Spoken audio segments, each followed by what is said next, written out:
Hello everyone. सो हमने last lecture में हमारा रूट लोकस स्टार्ट किया था, ठीक है।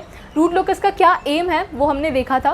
रूट लोकस दोनों का साथ में क्या मीनिंग बनता है हमने ये भी देखा था, ठीक है। हमने एंगल कंडीशन, मैग्नीट्यूड कंडीशन देख चुका था और फिर हम बढ़े थे कंस्ट्रक्शन ऑफ रूट लोकस की तरफ, जिसमें हमने हमारे 3 जो स्टेप्स थे वो कवर कर लिए थे, ठीक है। अब हम देखने वाले हमारे नेक्स्ट 3 स्टेप्स, लेकिन वो नेक्स्ट 3 स्टेप्स स्टार्ट करने से पहले हम रिवाइज कर लेते हैं हमारा फर्स्ट, सेकेंड और थर्ड स्टेप क्या था, ठीक है। तो हमारा फर्स्ट स्टेप क्या था? सबसे पहले तो हमें क्या मिलता है, हमें एक ओपन लूप ट्रांसफर फंक्शन मिलता है, ठीक है। हम ओपन लूप ट्रांसफर फंक्शन की हेल्प से हमारे जो क्लोज लूप के जो पोल्स हैं उनका पाथ या लोकस डिफाइन करता है, ग्राफिकल वे में हम उसको ड्रॉ करते हैं, ठीक है। तो हमारा ओपन लूप ट्रांसफर फंक्शन से हम क्या करते थे, सबसे पहले हमारा फर्स्ट स्टेप कि हम लोकेट करते थे ओपन लूप पोल्स और ओपन लूप जीरोस को हमारे कॉम्प्लेक्स एस प्लेन में, ठीक है। फिर हमारा स्टेप 2 क्या था? स्टेप 2 था कि जो रूट लोकाई का रीजन है, हमारे जो भी हमने पोल्स या हमारे जीरोस प्लॉट किए उसमें जो रूट लोकस का रीजन है वो हम आइडेंटिफाई करते थे एक रूल से कि हमने सपोज़ कोई एक टेस्ट पॉइंट रखा एक रीजन में और फिर उसके RHS में जितने भी open loop poles and open loop zeros lie करते हैं उनका सबमिशन करके हम काउंट करते थे कि वो इवन है या ऑड, ठीक है। अगर वो इवन है तो फिर हम क्या बोलते थे कि वो जो रीजन है वो एक रूट लोकस का रीजन है, ठीक है। अब ये जो भी हम कंडीशन की बात कर रहे हैं ये हम बात कर रहे हैं फॉर k ग्रेटर देन 0, ठीक है। पॉजिटिव k की वैल्यू के लिए हम डिफाइन कर रहे हैं ये सारे जो भी स्टेप्स हैं। फिर हम स्टेप 3 में हमने क्या देखा था? स्टेप 3 में हमने देखा था कि असिम्प्टोट्स क्या होता है, नंबर ऑफ असिम्प्टोट्स हम कैसे फाइंड करते हैं, हम जो असिम्प्टोट का जो लोकेशन है वो कैसे फाइंड करते हैं, एंड एंगल ऑफ असिम्प्टोट वो हम कैसे फाइंड करते हैं, ठीक है। कि वो पॉइंट जहाँ पे असिम्प्टोट जहाँ से इमर्ज होता है वो कौन से एंगल पे इमर्ज होता है, ये भी हमने हमारे स्टेप 3 में देखा था, ठीक है। तो अब हम देखते हैं हमारा स्टेप 4।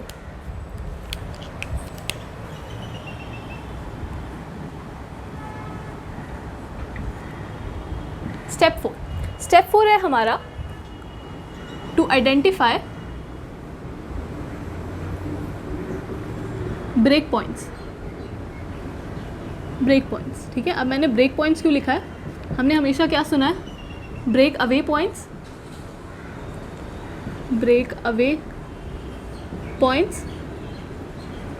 या फिर ब्रेक इन पॉइंट्स। अब ब्रेक अवे पॉइंट्स और ब्रेक इन पॉइंट्स हम क्यों यूज़ करते हैं? तो ब्रेक अवे पॉइंट्स हम तब यूज़ करते हैं जब हम पोल्स की बात करते हैं, ठीक है।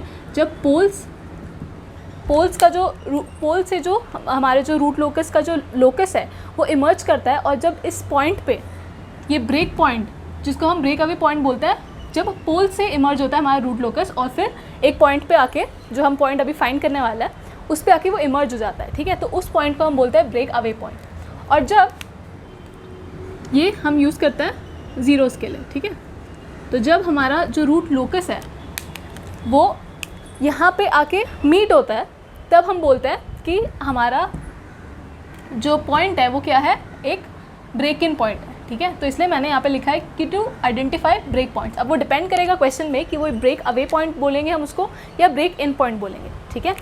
सो अब जो मेथड है वो मेथड पे आने से पहले हम कुछ प्रेडिक्शंस देखते हैं कि अगर हमारा रूट लोकस को एक पर्टिकुलर वे से बना तो हम एटलीस्ट ये गेस कर पाएंगे कि मिनिमम एक ब्रेक पॉइंट वहाँ पे एग्जिस्ट करता है, ठीक है। तो पहले हम प्रेडिक्शन से जाएंगे क्योंकि ऑब्वियसली हमें गेट एग्ज़ाम या गेट क्वेश्चंस में हमें मोस्टली ऐसे देख के हमें जज करना है, ठीक है।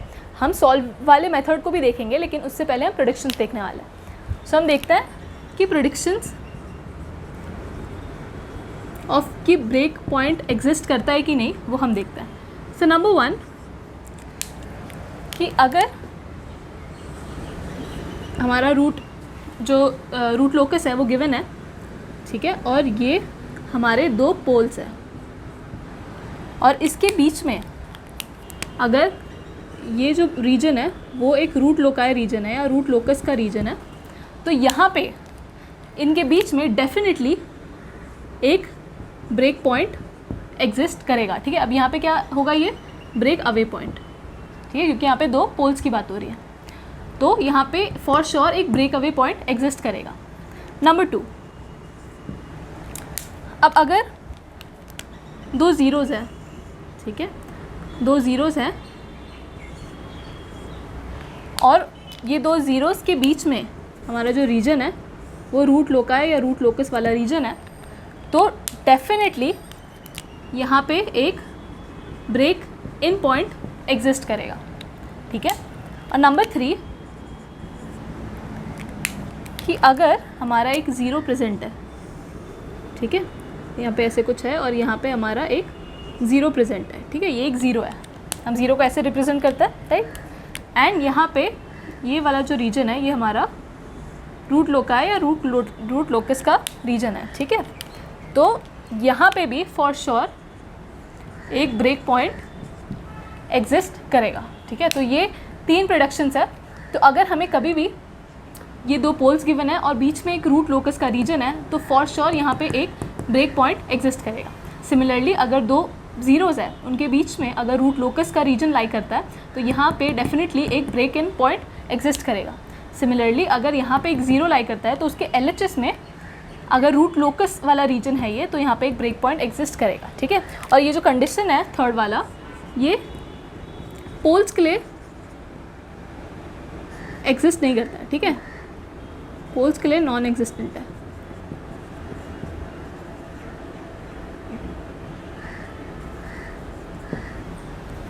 ठीक है, तो ये सिर्फ ज़ीरो के लिए एप्लीकेबल है। तो ये क्या था, ये प्रेडिक्शन था, ठीक है। अगर हमें रूट लोकस का कोई फिगर दिया है तो हम ऐसे प्रेडिक्ट कर सकते हैं कि एक ब्रेक पॉइंट यहाँ पे फॉर श्योर लाई करता है।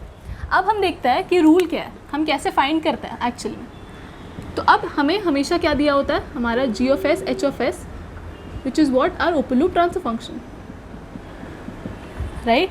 अब ओपन लूप ट्रांसफर फंक्शन दिया है तो सबसे पहले हम क्या करेंगे, हम फॉर्म करेंगे हमारा characteristic equation which is 1 + g(h) is equal to 0, ठीक है। 1 + g(h) क्यों है, क्योंकि हम यहाँ पे कौन से फीडबैक की बात कर रहे हैं, हम यहाँ पे नेगेटिव फीडबैक की बात कर रहे हैं, ठीक है।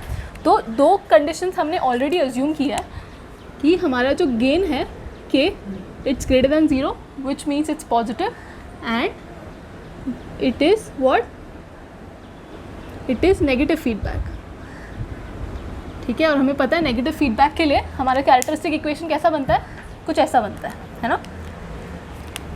अब कैरेक्टरिस्टिक इक्वेशन फॉर्म कर लिया, उसके बाद हम क्या करेंगे, k इक्वल्स टू हम f(s), मतलब इसमें ऑब्वियसली ये वाले जो इक्वेशन है कैरेक्टरिस्टिक इक्वेशन, इसमें k हमें मिलेगा, है ना। हमारे g(h) में k प्रेजेंट होता है, राइट।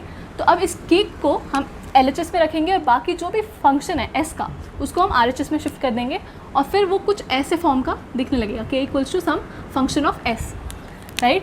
फिर नंबर 3 हम क्या करेंगे, हम इस k को डिफ्रेंशिएट करेंगे विथ रिस्पेक्ट टू s, ठीक है, और इसको इक्वेट कर देंगे 0 से, ठीक है।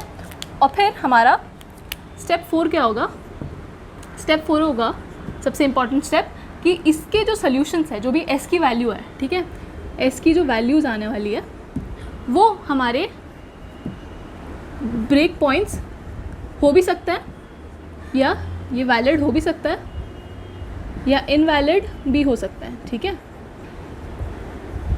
तो ये जो s की वैल्यूज़ जो सेटिस्फाई करेगी इस इक्वेशन को, तो जो हमें s की वैल्यूज़ देगी वो break points valid break points भी हो सकता है और इनवैलिड ब्रेक पॉइंट्स भी हो सकता है। अब ये हम कैसे जज करेंगे, ये भी एक इम्पॉर्टेंट स्टेप है। नंबर 5 हम क्या करेंगे, ये जो भी s की वैल्यूज़ आएंगी उनको हम k में पुट करके देखेंगे, ठीक है। और k का वैल्यू, अगर ये s की वैल्यू, ये जो k, ये इक्वेशन है हमारा सेकंड इक्वेशन, इसमें हम हमारी s की वैल्यूज़ पुट करके देखेंगे और ये जो k का वैल्यू है ये अगर पॉजिटिव आया तो ये वैलिड हो जाएगा, है ना, क्योंकि हमने k को ऑलरेडी क्या अज्यूम किया है, पॉजिटिव अज्यूम किया है, तो वो वैलिड ब्रेक पॉइंट हो जाएगा।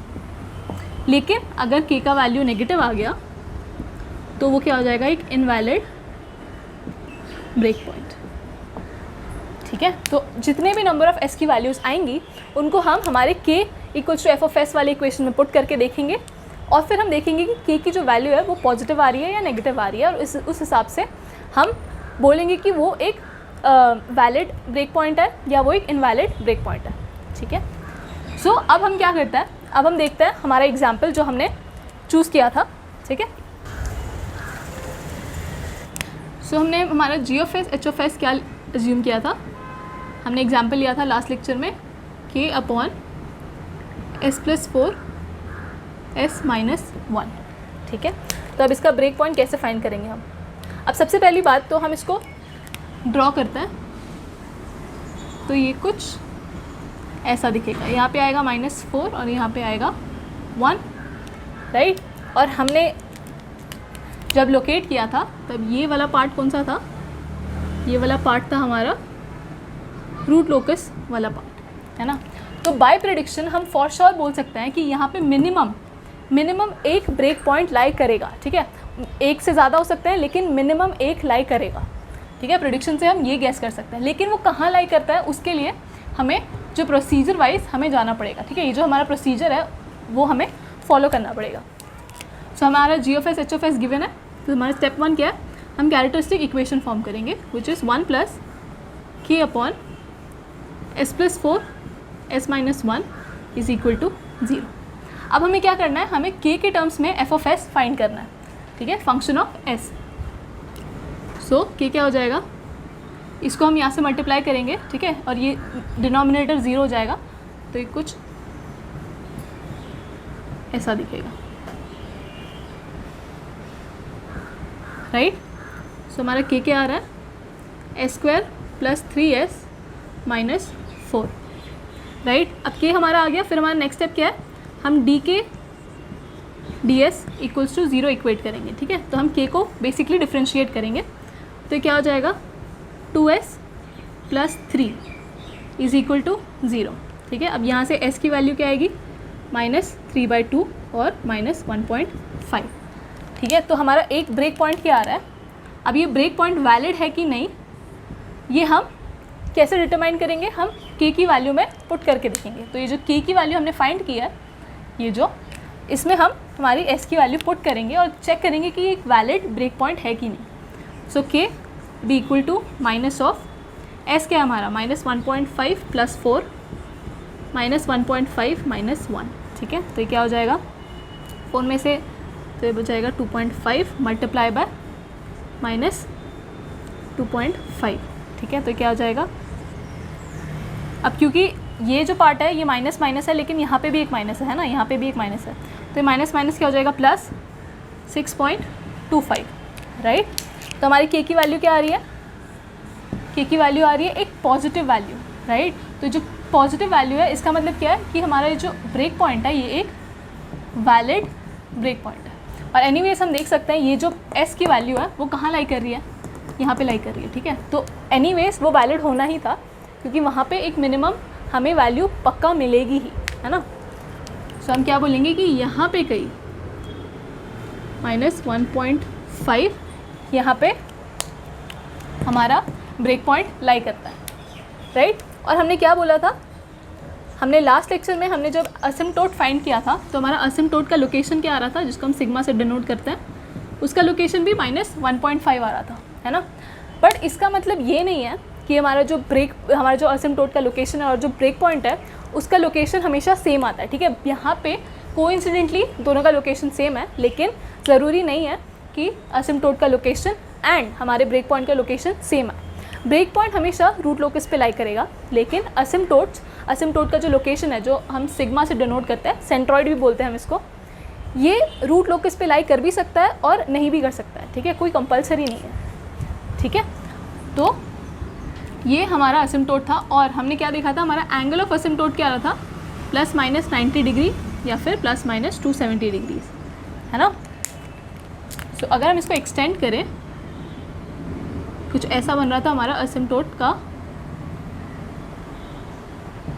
लोकेशन ये था और ये कुछ एंगल ऐसे इमर्ज कर रहा था, ठीक है। तो अब हमें और 2 स्टेप्स देखना है, उसके बाद हमारा फुल जो रूट लोकस है वो कंप्लीट हो जाएगा। तो अब हम देखते हैं हमारा स्टेप 5। अब जो स्टेप 5 है वो हर जो हमारा ओपन लूप ट्रांसफर फंक्शन है सबके लिए वैलिड नहीं होता। जो भी ओपन लूप ट्रांसफर फंक्शन में हमारे कॉम्प्लेक्स रूट्स आएँ, ठीक है, step 5 is only for complex roots, ठीक है। कॉम्प्लेक्स रूट्स मतलब या तो कॉम्प्लेक्स पोल्स हो सकते हैं या कॉम्प्लेक्स हमारे जीरोस हो सकते हैं, ठीक है। तो ओनली फॉर कॉम्प्लेक्स रूट्स के लिए ये स्टेप 5 वैलिड है। अब हमारा एंगल है at which are complex conjugate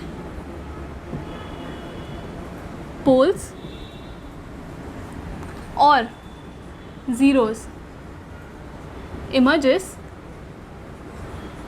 so angle at which our complex conjugate poles and or zeros emerges, ये हम डिटरमाइन करेंगे हमारे स्टेप 5 में। ठीक है, तो कैसे डिटरमाइन करेंगे?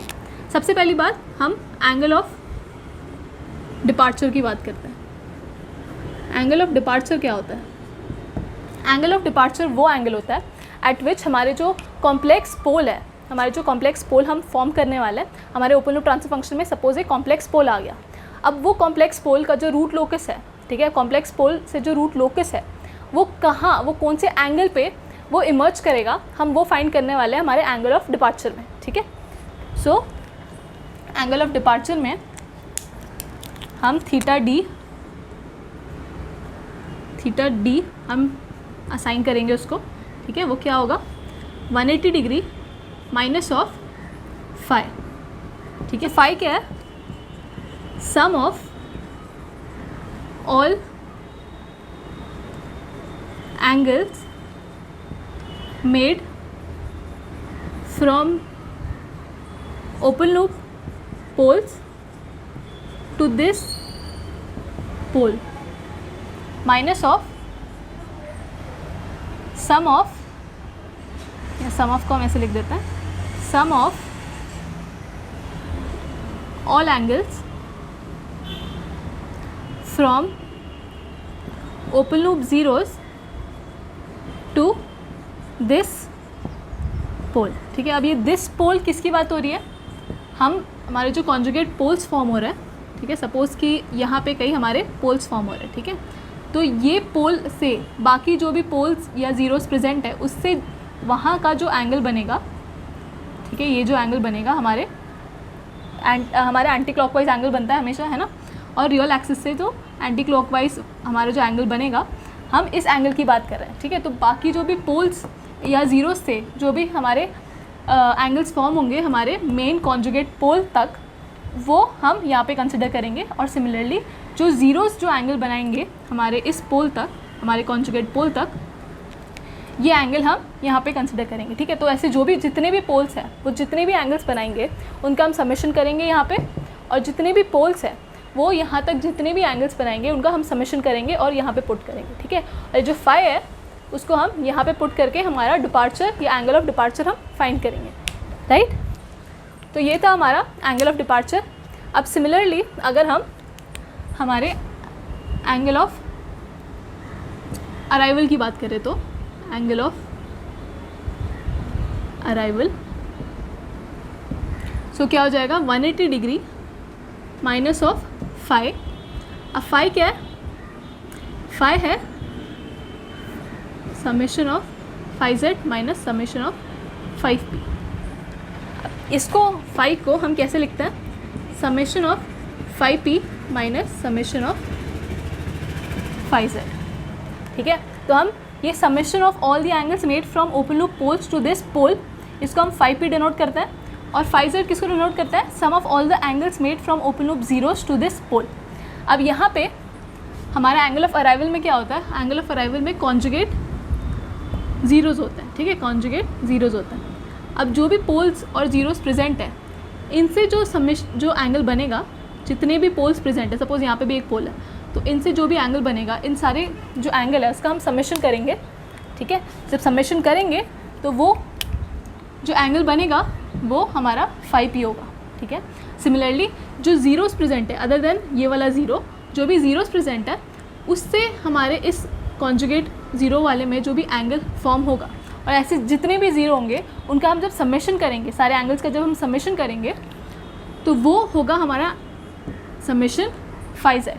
ठीक है, हम जब क्वेश्चन सॉल्व करेंगे तो थोड़ी और क्लैरिटी आएगी, लेकिन फ़िलहाल फॉर्मूला पता होना चाहिए। ठीक है, और ये जो फाई है ये हम यहाँ पे पुट करके हमारा एंगल ऑफ अराइवल फाइंड कर सकते हैं। ठीक है, तो ये जो फॉर्मूला है, ये जो स्टेप है, ये सिर्फ वैलिड है अगर हमारे जो पोल्स हैं वो कॉम्प्लेक्स हो, या फिर हमारे जो ज़ीरोज़ है वो कॉम्प्लेक्स हो। ठीक है, कॉम्प्लेक्स कॉन्जुगेट पोल्स या ज़ीरोज़ हो, तभी हम ये स्टेप 5 पे हम यूज़ करते हैं। ठीक है, अब हम देखते हैं हमारा स्टेप 6। अब हम देखते हैं हमारा स्टेप 6, ठीक है। स्टेप 6 में हम क्या करते हैं, हम डिटरमाइन करते हैं हम हमारे जे ओमेगा एक्सिस से हमारा रूट लोकस कब इंटरसेक्ट करेगा, ठीक है। तो हम क्या करते हैं ये वाले स्टेप में कि हम एक प्रोसीजर वाइज जाता है और हम देखते हैं कि हमारा जो रूट लोकस है वो हमारे जे ओमेगा एक्सिस में कहाँ आके वो इंटरसेक्ट करेगा, ठीक है। तो वो वैल्यू हम फाइंड करते हैं, ठीक है। तो हम जाते हैं प्रोसीजर वाइज। हमारा सबसे फर्स्ट प्रोसीजर क्या है, हम फॉर्म करते हैं हमारा कैरेक्टरिस्टिक इक्वेशन। यहाँ पे हमारा कैरेक्टरिस्टिक इक्वेशन कौन से फॉर्म में आएगा, 1 + g of s H of s equals to 0। Why, because हमारा जो फीडबैक है वो है नेगेटिव फीडबैक, है ना।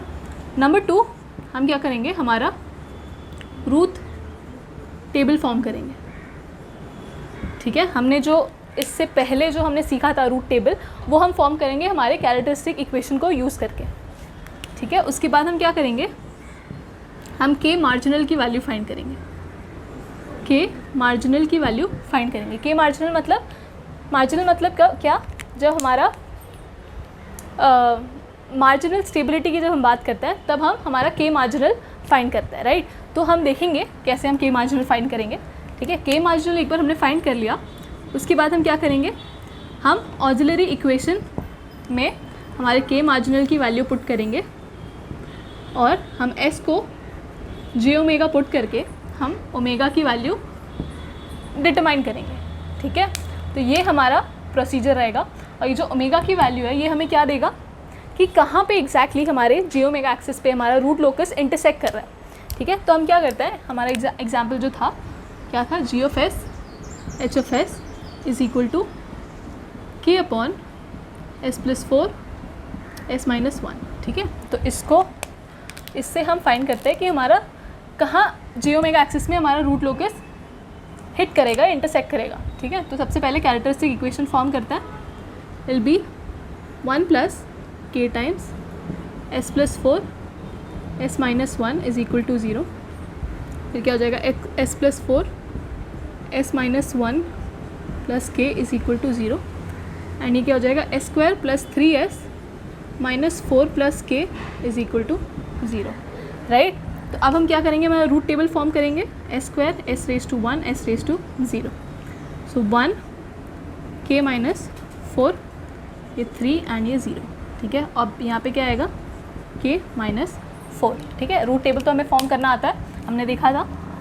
अब हमारा के मार्जिनल क्या होगा, हमारा मार्जिनल स्टेबिलिटी कब होता है, जब हमारा या तो आर ओ जेड पूरा रो हमारा 0 हो जाए तब हम मार्जिनल स्टेबिलिटी की बात करते हैं, और अगर हमारा जो first element of the row है वो अगर 0 हो गया तब हम मार्जिनल स्टेबिलिटी की बात करते हैं, ठीक है। तो हम क्या करेंगे, ये हमारा फर्स्ट रो है, फर्स्ट रो का एलिमेंट k माइनस 4, इसको हम 0 से इक्वल कर देंगे, ठीक है। तो हमारा k मार्जिनल क्या आ जाएगा, 4, ठीक है। तो ऐसे हम हमारा k मार्जिनल फाइंड करेंगे। अब एक बार k मार्जिनल हमने फाइंड कर लिया, फिर हमारा स्टेप क्या है, हम ऑक्सिलरी इक्वेशन फॉर्म करते हैं। ऑक्सिलरी इक्वेशन हमें पता है क्या होता है, हमारे जो इवन पावर्स है, हमारा ऑक्सिलरी इक्वेशन हमेशा इवन ऑर्डर का होता है, राइट। तो ऑक्सिलरी इक्वेशन जो इवन ऑर्डर का जो भी पार्ट्स है वो हम हमारे कैरेक्टरिस्टिक इक्वेशन से उठा लेंगे, ठीक है, इक्वल्स टू 0। और s को हम क्या पुट करेंगे, जे ओमेगा। सो जे ओमेगा स्क्वायर माइनस 4 प्लस यहाँ पे क्या आएगा, k मार्जिनल। सो अब इसको अगर सॉल्व करें तो क्या हो जाएगा, माइनस ओमेगा स्क्वायर माइनस 4 और k मार्जिनल क्या है 4 इक्वल्स टू 0 हो जाएगा। एंड फिर हमारा ओमेगा क्या आ रहा है, 0 रेडियन पर सेकेंड, ठीक है। अब ये जो 0 रेडियन पर सेकेंड है वो क्या सिग्निफाई करता है, सिग्निफिकेंस क्या है इसका, कि हमारा जो रूट लोकस है वो ओरिजिन से पास करेगा, ठीक है। जब हमारा ओमेगा क्या होगा, 0 रेडियन पर सेकेंड होगा, तो ये वाले पार्ट से हमारा जो रूट लोकस है वो पास करेगा, ठीक है। हमारा के मार्जिनल भी हम देख सकते हैं कि पॉजिटिव आ रहा है, मतलब ये एक वैलिड इंटरसेक्शन पॉइंट है, ठीक है। तो अब हम क्या करते हैं, हमने ये हमारा स्टेप 6 था, ठीक है। तो हमारे जो भी 3 स्टेप्स थे जो बाकी थे, हमारे टोटल 6 स्टेप्स थे, उसमें से हमारे 3 स्टेप्स हमने आज देखे, ये सारे स्टेप्स कंप्लीट हो गए। ठीक है, अब हम देखते हैं हमारा फाइनल जो रूट लोकस है वो ये सारे इन्फॉर्मेशन को यूज़ करके कैसा बनेगा। ठीक है, सो यहाँ पे देखते हैं।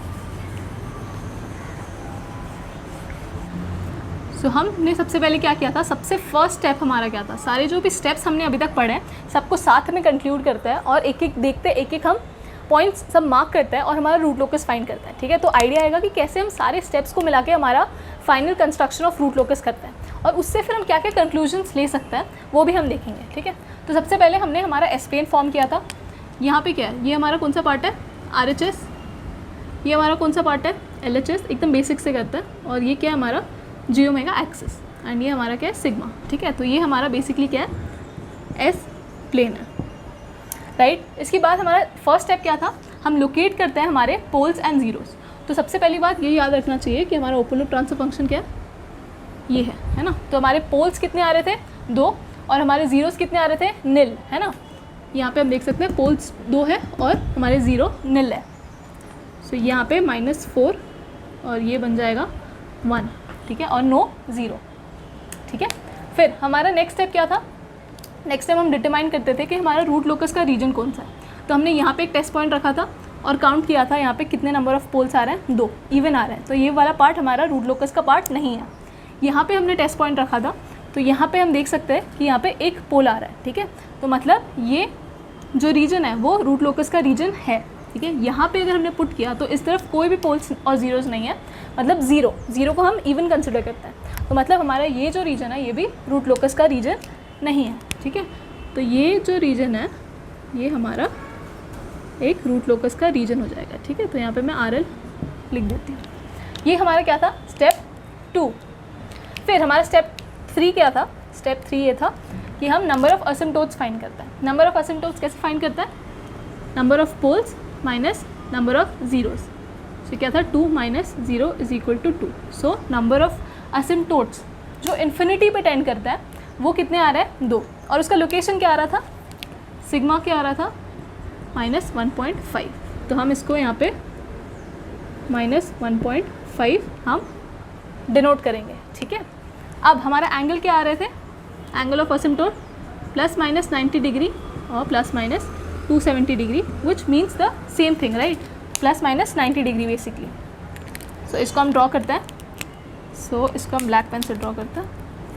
सो ये कुछ एसिम्प्टोट एंगल ऐसे इमर्ज करता है, हम उसके जो सेंट्रॉइड की पॉइंट है उससे कुछ ऐसे इमर्ज करेगा। ठीक है, +90 और -90 डिग्रीज में। अब ये हो गया हमारा कौन सा स्टेप हो गया, स्टेप 3। अब स्टेप 4 क्या था हमारा, स्टेप 4 में हमने ब्रेक पॉइंट्स फाइंड किए थे। तो हमारा एक ब्रेक पॉइंट आया था, कौन सा ब्रेक पॉइंट था वो, S = -1.5। ठीक है, तो वो सेम एज़ हमारे सेंट्रॉइड जैसा आया। ठीक है, तो सिग्मा हमारा -1.5 आया और जो हमारा ब्रेक पॉइंट है, ब्रेक अवे पॉइंट, वो भी हमारा -1.5 आ गया। ठीक है, ये कोइंसिडेंटली आया, हमेशा सेम नहीं आएगा, राइट। अब इस पे हमारी k की वैल्यू क्या आ रही थी, ये भी हमें पता होना चाहिए। k की वैल्यू क्या आ रही थी, 6.25। ठीक है, यहाँ पे भी ये हमारा हमेशा जो रूट लोकस है वो कहाँ से इमर्ज करता है, k टेंड्स टू 0 से, राइट। और वो जब पोल जो हमारे ज़ीरोस की तरफ वो जाता है तो ज़ीरोस कहाँ लाई करता है, k टेंड्स टू इन्फिनिटी पे, राइट। तो ये दोनों चीज़ भी मार्क करना इंपॉर्टेंट है। और यहाँ पे k की वैल्यू क्या है, यहाँ पे k की वैल्यू आ रही थी 6.25, ये हमने फाइंड किया था। अब ये हो गया हमारा कौन सा स्टेप, ये था हमारा स्टेप 4।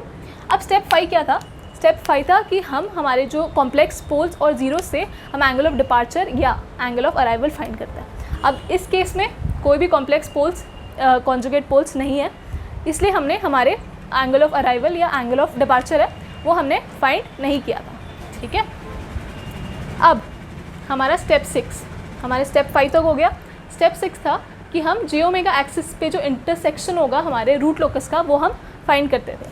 हम देख सकते हैं यहाँ पे k मार्जिनल पॉजिटिव आ रहा है, तो ये जो ओमेगा = 0 है, ठीक है, इस पे हमारा रूट लोकस मीट करेगा, जो हम देख सकते हैं यहाँ पे कि यहाँ पे हमारा रूट लोकस मीट कर भी रहा है। ठीक है, तो ये वैलिड पॉइंट था, वैलिड इंटरसेक्शन पॉइंट था। तो अब क्या होगा कि हमारा रूट लोकस, मैंने पहले बताया था, हमारा root locus always starts from the open loop poles. So it always start from the open loop poles at k tends to 0. ठीक है, it will start like this, right. And then ये कहाँ जाएगा, ये इन्फिनिटी पे tend करेगा. ठीक है, तो जो असिम्प्टोट है, असिम्प्टोट का जो एंगल है वो डायरेक्ट करता है हमारे रूट लोकस का क्या डायरेक्शन होगा, वो हमारे असिम्प्टोट का एंगल डिसाइड करता है. तो यहाँ पे ये जो हमारा ब्रेक पॉइंट है, ब्रेक पॉइंट पे आके हमारा जो रूट लोकस है वो ब्रेक हो जाएगा, इसलिए इसको हम ब्रेक पॉइंट बोलते हैं.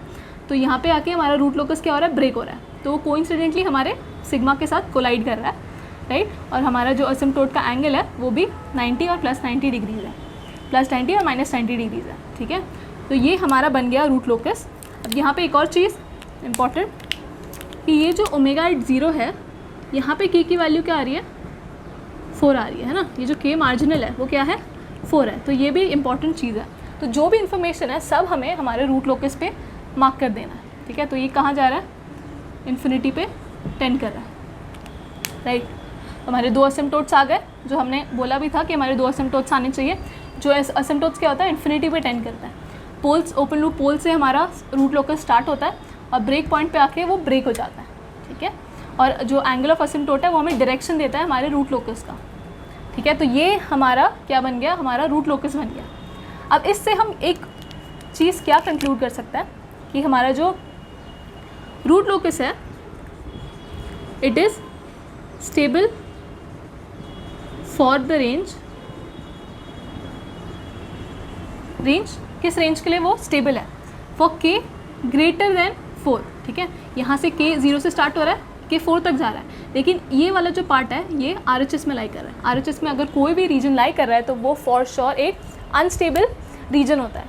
ठीक है, तो ये यहाँ से यहाँ तक हमारा अनस्टेबल रीजन है. तो स्टेबल रीजन क्या है, स्टेबल रीजन है k ग्रेटर देन 4 का जो भी रीजन है वो स्टेबल रीजन है. k इक्वल्स टू 4 हमारा मार्जिनली स्टेबल रीजन है. एंड जो अनस्टेबल रीजन वो क्या है, k बिटवीन 0 एंड 4, राइट. सो ये सारे कुछ कंक्लूजन्स है जो हम हमारे डायग्राम से ड्रॉ कर सकते हैं. ठीक है, तो ये हो गया हमारा एक एग्जाम्पल के साथ जो भी हमारे स्टेप्स थे कंस्ट्रक्शन के वो कंप्लीट. अब हम एक और एग्जाम्पल देखते हैं.